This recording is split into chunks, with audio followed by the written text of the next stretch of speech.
canal de color, que es el más complejo, está compuesto de una serie de subcapas. Vamos a verlas. Abro aquí la carpetita. Fijaos que tiene varios componentes, varios grupos. Vamos a ocultarlos todos y vamos a ir viéndolo uno por uno. Fijaos que abajo del todo lo que tengo es las maderas base. Es un poco como un violín de verdad. Primero se construye en madera y eso tiene un color, pero cuando esa madera se tiñe, vamos a desocultar esa madera adquiere un color distinto, un color más rojo en este caso.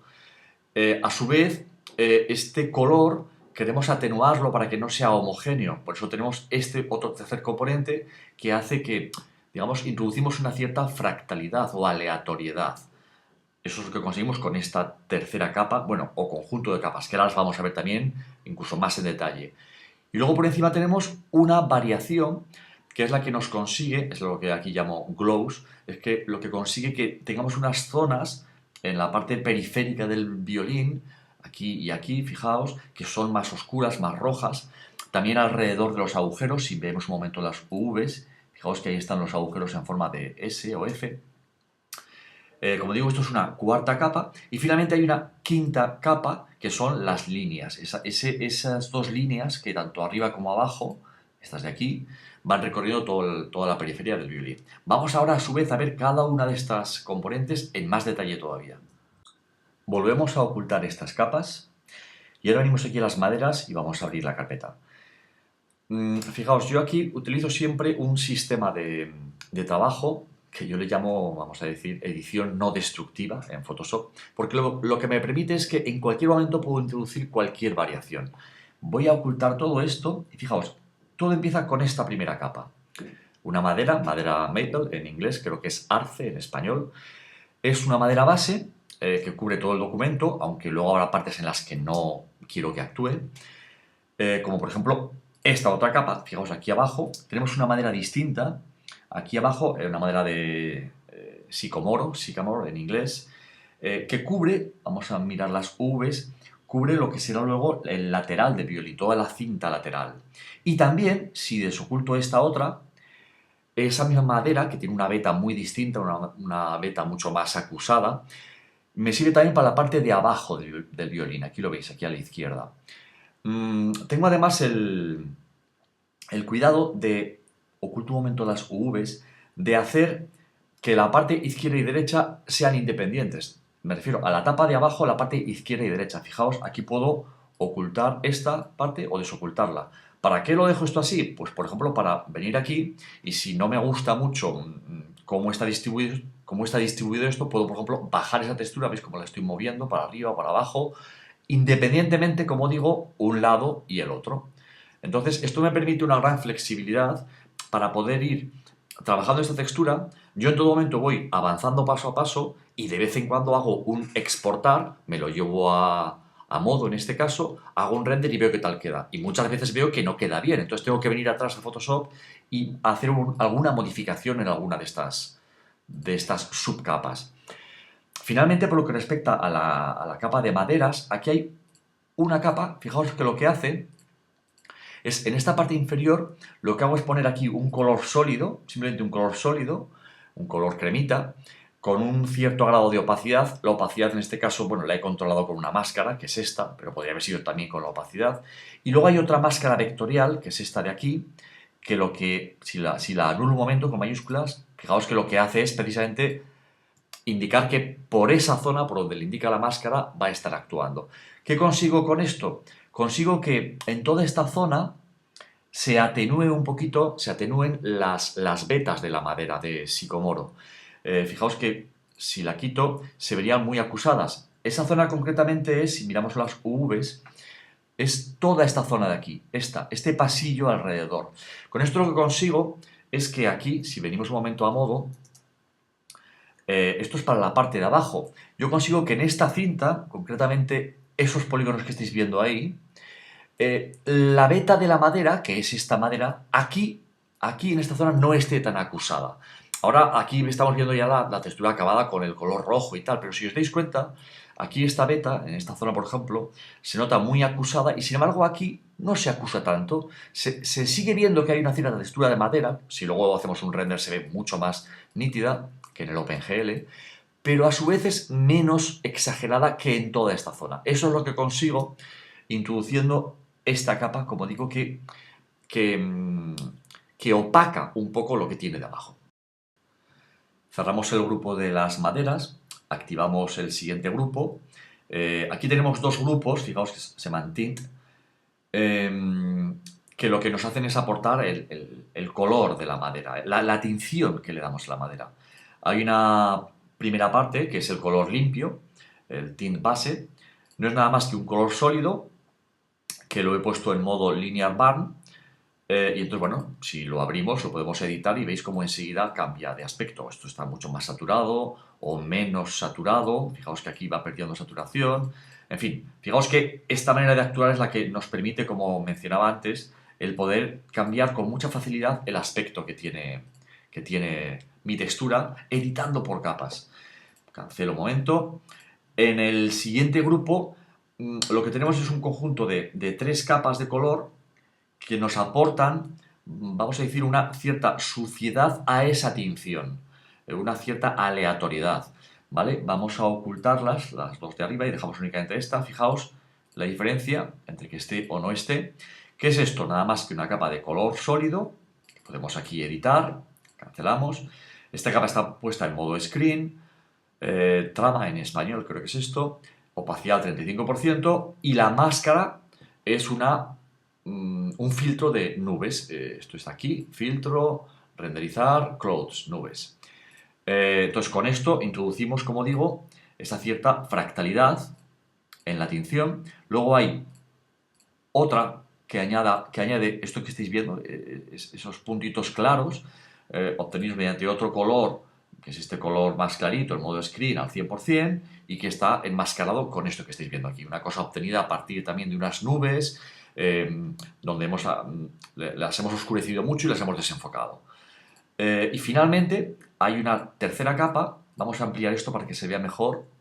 Quitamos un momentito también las UVs y vamos a, fijaos, si lo desactivo y lo activo, ¿veis? Esto lo que hace es añadir una cierta suciedad en modo de, como unas rayitas verticales, con un color sólido en modo multiplicar al 100%, y en donde la máscara, si me alejo, es esto que tenemos aquí.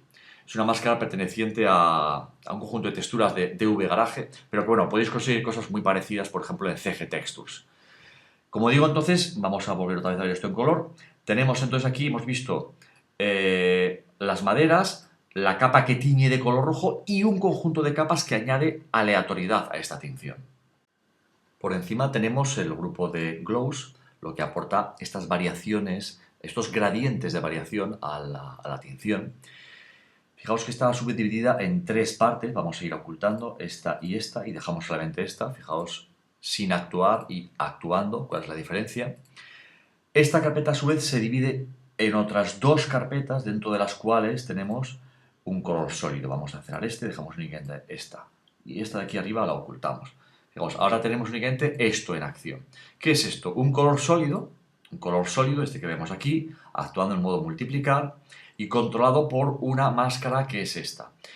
Esta máscara además tiene la particularidad de que realmente es una máscara dura, pero aquí, en esta paleta es muy importante, controlamos el feather. Fijaos que si esto lo bajamos de 90 a 0, esta es la máscara sin desenfocar, y la desenfocamos subiendo este feather. Lo teníamos, me parece que en 90, vamos a dejarlo en 90, así no necesitamos desenfocar destructivamente esta máscara negra, sino que lo hacemos a través de esta paleta. A su vez, este color está metido dentro de una carpeta que también está enmascarada con esta otra mascarita que veis ahí. Una mascarita que, de nuevo, realmente esto es un 20-5, 20 de densidad, 5 de feather. Fijaos que si lo pongo esto, así está por defecto, negro-blanco. Entonces vamos a dejarlo otra vez a 20-5. Podemos controlar la densidad y también el feather o calado en español. Entonces, de esta manera tenemos un color sólido con su máscara, que está controlada aquí arriba en la paleta Masks, y a su vez esto dentro de una carpeta que también tiene una máscara, que a su vez está controlada con su feather y su density. Entonces, esto es una primera Una primera parte que hace esto que estáis viendo aquí, añade esta zona roja, que veis todo aquí alrededor y también aquí. Y luego hay otra segunda carpeta que añade una mayor oscuridad en una zona más periférica todavía. Si la abrimos un momento, aquí tenemos de nuevo un color sólido más oscuro, también el modo multiplicar y también enmascarado con esta máscara que nuevamente, fijaos que aquí tiene un feeder de 30 para que no se vea duro, ¿veis? Vamos a dejarlo otra vez en 30, ponemos ahí 30 e igual que antes, esta capa de color sólido está dentro de una carpeta que también tiene una máscara. Fijaos que si yo elimino esta máscara, la de la carpeta que lo contiene, fijaos lo que ocurre. Actúa en todo lo que aquí abajo era blanco. Entonces, con esta otra máscara puesta a la carpeta, conseguimos encerrar a su vez, son como dos máscaras. Bueno, no son como, son realmente dos máscaras. Podemos tenerlo todo en la misma máscara, pero el hecho de tenerlas separadas en dos me da mucha más flexibilidad para poder controlar independientemente la density y el feeder de esta de abajo y el density y feeder de esta de arriba. Entonces, como digo, aquí tenemos este primer grupo que tenía dos carpetas que ya hemos visto. Luego hay un segundo grupo que lo que nos hace es, fijaos ahí vemos, controlar ese gradiente de oscuridad en la zona de los agujeritos, que a su vez tiene dos colores. Tiene este color que está en modo multiplicar y que tiene esa máscara, que a su vez el calado lo controlamos por aquí arriba. Y luego otro segundo color, ¿veis? En donde hacemos de nuevo lo mismo, un color más oscuro con su máscara y también con su calado aquí arriba. Es todo el rato utilizar los mismos principios. Y finalmente, una tercera componente de glows, vamos aquí a abrirlos, que vamos a ocultarlos. Aquí vemos este actuando, fijaos lo que hace. Nuevamente vemos un color sólido con su máscara, que también tiene su feeder. Y finalmente otro color sólido que oscurece y con su máscara, que también tiene su feeder. Entonces, ¿qué es lo que hacemos con cada uno de ellos? Vamos a recapitular. Fijaos, el de abajo añadía una primera oscuridad roja aquí y luego más oscura aquí, ¿vale? Porque tiene, como digo, dos componentes, ahí los estamos viendo, este y este. En la siguiente tenemos la oscuridad de los agujeros, que a su vez tiene una primer componente, fijaos, y un segundo componente. Todo esto es fácilmente editable. Y luego una tercera capa que tiene a su vez dos componentes, este y luego este. Con esto, por tanto, quedan explicados los glows.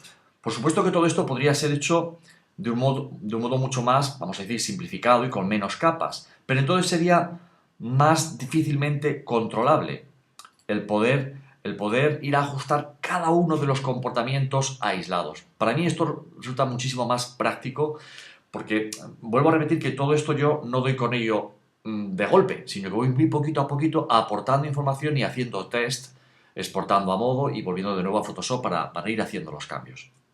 Y ya para terminar nuestro canal de color, nos queda únicamente añadir esa doble línea que recorre todo el perímetro de la caja por arriba y por abajo, que está creada con una capa de color sólido negra que tiene una máscara, aquí la tenemos, esta máscara, bitmap, obtenida a partir de las dos líneas que habíamos, de la doble línea que habíamos dibujado con Illustrator.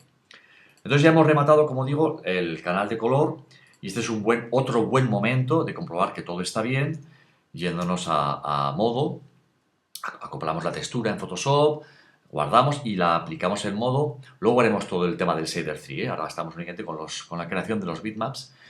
Y bueno, vemos que todo esté realmente bien, que todo encaje, que la doble línea vaya por su sitio y que nos parezca que todo está exactamente como nosotros queremos que esté. No solamente viéndolo en el OpenGL, sino que también haciendo renders o fijándonos en el previo render.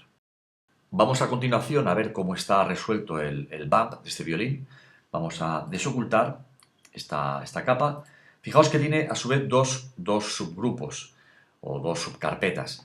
Está por un lado una carpeta llamada Maderas Boots, donde lo que vemos es las mismas texturas de madera que habíamos empleado, pero desenfocadas. Porque claro, tenemos que pensar que nuestro violín está hecho de madera, un violín originalmente es de madera, y luego está teñido y luego está lacado. Entonces, al estar lacado queda muy liso, queda digamos que muy perfecto. Pero si no le ponemos ningún bump en absoluto, ninguno, desde luego quedaría muy bonito, pero probablemente quedaría un poco creíble, poco realista, como muy de plástico, ¿vale? Porque al final esta madera que está lacada, por muy bien lacada que esté, al final siempre acaba teniendo unas ligerísimas, fijaos aquí en las referencias, en las fotos de referencia, si os fijáis en los brillos notaréis aquí, por ejemplo, en esta zona, que estos brillos, notáis cómo tiene una cierta direccionalidad debida a las vetas, y también aquí, en esta zona de la derecha, aquí es mucho más claro. Fijaos dónde están las vetas, cómo estos brillos producidos en la superficie del violín tienen también una cierta direccionalidad y por lo tanto es necesario aportarle un bump. Pero es conveniente que este bump esté ligeramente desenfocado porque si no nos quedaría una rugosidad excesiva, como si la madera no estuviera lacada, sino más bien, por ejemplo, barnizada y con poquito barniz, ¿vale? Y poco lijada, vamos a decir. Bien, entonces tiene una primera capa, como digo, que es esta, ahora vamos a ver en más detalle cómo está hecha, y una segunda, que fijaos es muy sutil, que lo que le aporta es un poco de fractalidad. Entonces vamos a ver en más detalle cómo está hecho esto. Empezamos por ocultar la capa de fractal, nos centramos en las maderas, quitamos esta, si quitamos esta vemos que únicamente tenemos un color sólido, un gris, está puesto aquí únicamente para tapar, para que no se vea el color que tenemos debajo, pero lo podríamos eliminar. Tenemos la textura de arce, o maple en inglés, que está desaturada y con un desenfoque. ¿Cómo lo hemos hecho? Porque aquí hay un detalle que os quiero comentar. Vamos a buscar la madera original que estaba aquí, duplicamos esta capa, nos la traemos por aquí, por encima de todo, ahí, y entonces lo primero que hacemos es desaturarla. Venimos aquí a imagen, ajuste y desaturamos, por ejemplo.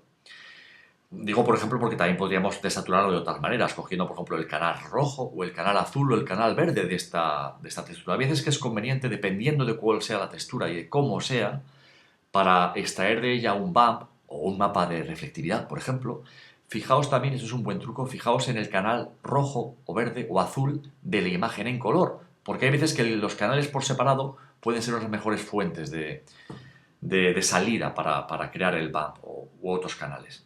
Bueno, aquí hemos desaturado sin más. Y ahora, en lugar de aplicar el desenfoque directo, porque ¿qué ocurre si aplicamos el desenfoque directo? Si venimos aquí y desenfocamos, Gaussian Blur, y le ponemos 3, por ejemplo. Le ponemos 3, nos lo llevamos a modo, hacemos una prueba poniéndoselo al BAM, renderizamos, uy, y no nos gusta, porque es demasiado poco o demasiado mucho. Entonces tenemos que venir aquí de nuevo, y claro, ¿qué ocurre? Hemos aplicado una operación destructiva. No puedo ahora modificar ese valor de desenfoque. Entonces, es mucho mejor, voy a volver atrás, comando Z, control Z en el PC, y con la madera perfectamente enfocada, venimos aquí y convertimos esto en un objeto inteligente. Convert to Smart Object. Con el botón derecho, ya está calculado. Y entonces, al ser esto un objeto inteligente, o Smart Object, cuando venimos aquí a Gaussian Blur, si le damos 3, como antes, el efecto es el mismo, pero a diferencia de antes aquí esto se aplica como un filtro. Un filtro que se puede anular o volver a activar. Fijaos con el ojito este, se puede anular o activar. Y no solo eso, lo mejor de todo es que se puede editar. Y en vez de 3 podemos, por ejemplo, ponerle 8. Y entonces, de nuevo lo exportamos, nos lo llevamos a modo, el programa que usemos, hacemos una prueba en el BAMP, y ahora queda muy exagerado. Venimos aquí atrás, y entonces le damos otra vez doble clic y le damos, por ejemplo, aquí a 6. Y entonces, de nuevo, hacemos la prueba y ya nos gusta. Como digo, es la gran ventaja de tratar de siempre utilizar métodos no destructivos, el que podemos siempre editar todos los valores. Otra gran ventaja de los Smart Objects es que aquí fijaos que aparte de estar el filtro, que se puede anular, también podemos variarle su máscara. Es decir, podemos aquí pintar para que en una determinada zona, por ejemplo, podríamos aquí añadir un gradiente y ahora decirle, con esto le estaríamos indicando que aquí se ve la diferencia, en esta zona está desenfocado y en esta zona no está desenfocado. Entonces, estos son todo ventajas, el utilizar Smart Objects. Vamos a eliminar esto, porque esto lo tenemos ya hecho, y aquí tenemos nuestra madera que le habíamos dado, a ver, un 5 de desenfoque gaussiano. Y exactamente lo mismo que hemos hecho con la madera de arce o maple, se lo hacemos también con la madera de sicomoro. La madera de sicomoro, que fijaos, es la que iba en la parte de abajo del violín y también en la parte del lateral. Ocultamos las Vs y en el caso del sicomoro le hemos aplicado un 8 de desenfoque. Y bueno, ya tenemos resuelto, por tanto, las maderas. La carpeta de fractal, esta de aquí, es la que aporta ese toque de cierta aleatoriedad, fijaos en la diferencia, aleatoriedad en el BAM, modificando un poco el comportamiento de las vetas. No tiene mucho misterio, esto no es nada más que una capa de color sólido, en este caso he utilizado un gris, el modo screen al 35%. Aquí la clave está en que tiene una máscara creada con el filtro nubes, que ya habíamos empleado antes, y eso sí, desenfocado también. Aquí también es importante que lo desenfoquemos de la misma manera que habíamos desenfocado las vetas de la madera, para que esto sea algo muy sutil, ¿vale? Para que no genere una rugosidad excesiva en el lacado. Y con esto ya queda explicado el canal de BAM. Vamos a ver ahora ya el último, el de reflectividad. El canal de reflectividad va a ser muy sencillo. Fijaos que no tiene nada más que una capa, porque esta de abajo es un color blanco que tapa para que no se vea lo que hay debajo. Hay una capa que si le anulamos su máscara, no es nada más que una serie de puntitos, porque lo que yo quiero con esto es conseguir que haya unos puntitos muy concretos donde ha perdido un poco de reflectividad la laca del violín, por aquello de que a lo mejor pues, ha recibido algún pequeño golpecito, algunas pequeñas imperfecciones o incluso alguna motita de polvo un poco más gruesa que se puede pegar y que eso afecta de algún modo a la reflectividad. Fijaos, si vemos las UVs y activamos de nuevo esta máscara, que lo que he hecho además es que en la mayor parte de la superficie de la caja, fijaos que en todo lo que es la caja aquí y aquí, está atenuado esto, fijaos si le anulo la máscara y si se la vuelvo a activar, esto hace que se atenúe en la mayor parte y donde más se notan esos puntitos es precisamente en esta cinta de alrededor, fijaos que ahí se vuelve a notar más y aquí también, así como en el lateral, porque me interesa que en esas zonas sea un poquito más patente, sean un poco más patentes las imperfecciones que se perciben a través de la reflectividad. Vamos a ver aquí un momentito los renders que esto nos proporciona. Fijaos que lo que consigo con este mapa de reflectividad son esas pequeñas imperfecciones que vemos por aquí, son muy sutiles en la reflectividad, esos puntitos. No confundáis con esto otro, que esto es el efecto del bump, precisamente, que lo he visto hace un momento. También aquí, fijaos, por aquí se nota un poquito, vamos a ver esto más de cerca. Aquí se ve bastante más claro, estos puntitos que vemos por aquí son los que conseguimos con lo de la reflectividad y también aquí en el nervio este lateral, por todo esto. Y también se nota un poquito por aquí, fijaos, lo de la mapa de reflectividad. Y en la parte de abajo aquí queda muy patente lo que os explicaba del efecto, vamos a decir, almohadillado del bump. Fijaos sobre todo en este reflejo, fijaos cómo queda, de tal modo que se percibe que ahí estaban las vetas de la madera, pero muy atenuadas a través de la laca, gracias a que hemos desenfocado ese bump.